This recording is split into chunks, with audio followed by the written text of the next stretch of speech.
ప్రతిఘటన టీవీకి స్వాగతం. క్షణక్షణం మీకోసం. మేడిగడ్డ బ్యారేజీలో కుంగిన ప్రాంతం పునరుద్ధరణ బాధ్యత తమది కాదని ఎల్ఎండి ప్రాజెక్ట్ ఏఎన్సీకి సంచలన లేఖ రాసింది.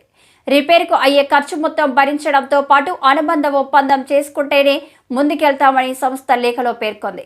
బ్యారేజీ కుంగిన సమయంలో ప్రాజెక్టు ఇంజనీర్లు ఇందుకు భిన్నంగా ప్రకటన చేశారు. నిర్వహణ గడువు ఇంకా ఉందని, పునరుద్ధరణ ఖర్చు మొత్తం నిర్మాణ సంస్థే భరిస్తుందన్నారు. ఎన్నికల సమయంలో ఇంజనీర్లు చేసిన ప్రకటనకు ప్రస్తుతం నిర్మాణ సంస్థ చేస్తున్న ప్రకటనకు పొంతన లేకుండా పోవడంతో మరోసారి ఈ అంశం వివాదాస్పదమవుతుంది. బ్యారేజీ కుంగిన చోట పియర్స్, పిల్లర్లకు ఏం జరిగిందో తెలుసుకోవడానికి ఆ ప్రాంతంలోకి నీరు రాకుండా మళ్లించేందుకు కాఫర్ డ్యాం నిర్మాణం చేపట్టాల్సి ఉంది.